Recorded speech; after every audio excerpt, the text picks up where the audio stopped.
नमस्कार दोस्तों, मैं आप लोगों को कनेर के लाल फूल से सोना बनाने का प्राचीन प्रयोग बताने जा रहा हूं, जिसके माध्यम से आप लोग जितना चाहे उतना सोना बना सकते हैं अपने मन के मुताबिक। अगर आप लोग सोना बनाने की प्राचीन जानकारी को जानना चाहते हैं तो हमारे चैनल को पूरा आखिरी तक देखिएगा, तभी आपके समझ में आएगा जो मैं समझाना चाहता हूं। क्योंकि मैं अपने चैनल के माध्यम से इसी तरह सोना चांदी बनाने के प्राचीन प्रयोग लाता रहता हूं तथा तांत्रिक साधनाएं एवं तांत्रिक जड़ी बूटियां, ऐसी ही कई प्रकार की रहस्यमय जानकारियां लाता रहता हूं जो आपके ज्ञान में वृद्धि करती है। दोस्तों चलिए मैं आपको बताता हूं सोना बनाने का प्राचीन प्रयोग, वो भी कनेर के लाल फूल से। वैसे तो दोस्तों कनेर का जो लाल फूल होता है जल्दी नहीं मिलता है। जी हाँ दोस्तों, कनेर का पीला फूल आपको आसानी से मिल जाएगा, लेकिन जो कनेर का जो लाल फूल होता है वो आसानी से नहीं मिलता। कनेर का लाल फूल दुर्लभ माना जाता है। जी हाँ दोस्तों, आपको क्या करना है कि अगर आप लोग सोना बनाना सीखना चाहते हैं तो दोस्तों सबसे पहले आपको कनेर के पेड़ का खोज करना है। जी हाँ दोस्तों, आपको उस पेड़ का खोज करना है कनेर का जिस पेड़ में लाल कनेर के फूल लगते हैं। और फिर दोस्तों आपको क्या करना है कि लाल फूलों को प्राप्त करना है। ठीक है, कनेर के लाल फूलों को प्राप्त करना है, वो भी 7 की मात्रा में। आपको कनेर के लाल फूलों को चाहिए 7 की मात्रा में। 7 कनेर के लाल फूल चाहिए और आपको इनका रस निकाल करके रख लेना है अगर आपको सोना बनाना सीखना है अपने मन के मुताबिक। जी हाँ दोस्तों, आप इस प्रयोग से 1 टन तक का सोना बना सकते हैं। जी हाँ दोस्तों, 5 किलो, 10 किलो, 3 किलो छोड़िए, आप पूरा का पूरा 1 टन सोना बना सकते हैं। लेकिन दोस्तों ये विधि कैसी है और प्राचीन काल में इसका प्रयोग किस प्रकार से होता था, पूरी जानकारी दे रहा हूं। तो दोस्तों ध्यान से सुनिएगा और वीडियो को पूरा आखिरी तक देखिएगा अगर आप लोग सोना बनाना सीखना चाहते हैं। तो दोस्तों जैसा कि मैंने कहा कि कनेर के लाल फूलों को आपको खोजना है और आपको कनेर के लाल फूल चाहिए 7 की मात्रा में। 7 कनेर के लाल फूल चाहिए और इनका रस निकाल लीजिए। आप चाहें तो और भी कनेर के लाल फूल खोज सकते हैं जितना आपको सोना बनाना है अपनी आवश्यकता के अनुसार। ठीक है, फिर दोस्तों आपको क्या करना है कि जो कि आपने कनेर के जो लाल फूल प्राप्त कर जो आपने कनेर के लाल फूल प्राप्त करे हैं लाल रंग के, उनको दोस्तों इकट्ठा करके उसका रस निकाल करके रख लीजिए। अब दोस्तों आपको क्या करना है कि तांबा धातु, जी हाँ दोस्तों, आपको शुद्ध तांबा धातु चाहिए। शुद्ध तांबे धातु को पिघला लीजिए। आपको उसमें लाल कनेर के फूलों का आपको उसमें रस डालना है। आप देखेंगे कि वो जो तांबा है, वो तांबा जो है मित्रों क्या होता है कि शुद्ध चांदी में तब्दील हो जाता है। जी हाँ, फिर आपको क्या करना है कि जब चांदी बन जाए तब दोस्तों इसी चांदी को फिर दोबारा से पिघला करके इसमें फिर से आपको कनेर के लाल फूलों का रस इसमें डालना है। जी हाँ दोस्तों, जैसे आप चांदी को पिघलाएंगे ना अग्नि पात्र में, तो दोस्तों क्या होगा कि आपको इसमें जो है थोड़ा थोड़ा, जी हाँ थोड़ा थोड़ा रस डालना है और अच्छे से पिघलती हुई चांदी को मिलाना है और इसमें रस डालते जाना है। आप देखेंगे कि जो शुद्ध चांदी है वो शुद्ध सोने में तब्दील हो जाएगी। जी हाँ दोस्तों, आप आसानी से चांदी को सोना बना सकते हो।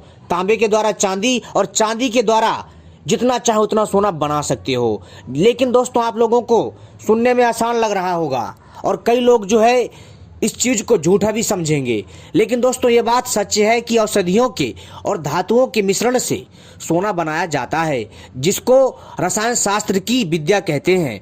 मित्रों एक चीज को हमेशा ध्यान रखिएगा कि अगर आप लोग सोना बनाने की इस कला को करना चाहते हैं, प्रयोग में लाना चाहते हैं, तो दोस्तों बड़े ही सावधानी से और बड़े ही होशियारी के साथ इस प्रयोग को करिएगा, तभी आपको लाभ मिलेगा, अन्यथा कोई लाभ आपको प्राप्त नहीं होगा। जी हाँ दोस्तों, क्योंकि इसमें आपको बहुत ही ध्यान देना पड़ता है। जी हाँ, इसकी मात्रा कितनी लेनी है और आपको इसको कितनी ताप में इसको पकाना है, यानी कि इसका जो तापमान कितना होना चाहिए, इसकी आग ज़्यादा या कम नहीं होनी चाहिए और इसमें कितना क्या सामग्री डालनी है, ये आपको पूरी चीज़ें पता होनी चाहिए, तभी आप लोग सोना आसानी से बना सकते हैं। दोस्तों एक बार प्रयोग करने में कुछ नहीं जाता है, आप लोग अपने घर में प्रयोग करिए, क्या पता आप सफल हो जाएं। जी हाँ दोस्तों, यह प्रयोग जो है मैं आपको स्वर्ण तंत्र नामक पुस्तक से बता रहा हूं, जिसमें सोना बनाने के अनेकों प्रयोग दिए गए हैं। दोस्तों वैसे तो इस उपाय से सोना बनता है, लेकिन दोस्तों बहुत सारे लोग जो है इस उपाय से सफल भी हुए हैं और कुछ असफल भी हुए हैं। जी हाँ दोस्तों, यानी कि इस प्रयोग को करके कई लोग फेल भी हो गए हैं और कई लोग पास भी हो गए हैं। लेकिन दोस्तों यहाँ पर बात ये होती है कि जो लोग फेल हुए हैं उन्होंने अच्छे से इस विषय पर गहन अध्ययन नहीं किया, और जो पास हुए हैं उन लोगों ने इस पर अच्छे से पहले अध्ययन करा, औषधियों के बारे में जाना और औषधि को सही समय पर तोड़ कर लेकर के आए, औषधि से रस निकाला और फिर दोस्तों उसको जो है जो भी विधि होती है उस विधि का प्रयोग करके वो लोग जो है सोना बनाते थे। दोस्तों मैंने आपको अपनी इस वीडियो में कनेर के लाल फूल से सोना बनाने का प्रयोग बताया, जो आपके ज्ञान में वृद्धि तो करेगा ही, साथ में आपको पता भी चलेगा कि दोस्तों प्राचीन काल में औषधियों के माध्यम से सोना बनता है। कई लोग हंसी उड़ाएंगे, मजाक बनाएंगे कि ऐसा नहीं होता है, कि कोई भी व्यक्ति औषधियों से कैसे सोना बना सकता है।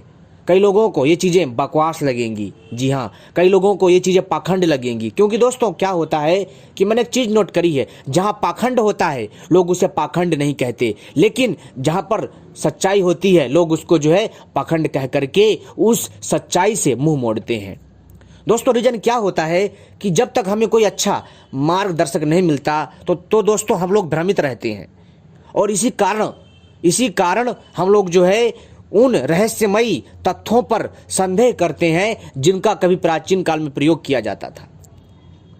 बात दोस्तों जो भी हो, यहाँ समझने की आवश्यकता है कि आप लोग जो है इस सोना बनाने की प्राचीन विद्या को कैसे करते हैं और कैसे आप आगे के लिए मेहनत करते हैं, ये आपके ऊपर डिपेंड करता है। आपको सोना बनाने के लिए समस्त सामग्री एकत्रित करनी है, और करने के पश्चात आपके पास सभी यंत्र होने चाहिए, और इसके पश्चात आपके पास दोस्तों अग्नि का भंडार होना चाहिए, वो भी कंडे वाला। यानी कि आपको जो भी आपको अग्नि प्रज्वलित करनी है, जलानी है, वो कंडे का प्रयोग करिए। जी हाँ दोस्तों, अगर आप कंडे का प्रयोग करिएगा ना तो दोस्तों आपको बेनिफिट मिलने के चांस ज़्यादा होते हैं। दोस्तों जो कंडा होता है ना वो अच्छे से जल जाता पूरी तरह से, और जो चीज़ अच्छे से पूरी तरह से जल जाता है तो दोस्तों समझिए कि उसकी जो लौ होती है, जो उसकी अग्नि होगी कितनी तीव्र होगी। इसी से ही आप अंदाज़ा लगा सकते हैं। और दोस्तों उसमें जो क्या होता है कि जो कंडे में जब कोई आग प्रज्वलित की जाती है तो दोस्तों आपने देखा होगा कि जो कंडे की आग होती है वो काफ़ी देर तक चलती है। जी हाँ, तो दोस्तों आप जो है कंडे का प्रयोग करिए जब भी आप सोना बनाने का प्रयोग करते हैं। मैं तो यही कहूँगा, आप चाहें तो भट्ठी का भी प्रयोग कर सकते हैं, वो आपके ऊपर है। दोस्तों ये था हमारा छोटा सा उपाय जिसमें हमने आपको सोना बनाने का प्राचीन प्रयोग बताया। धन्यवाद।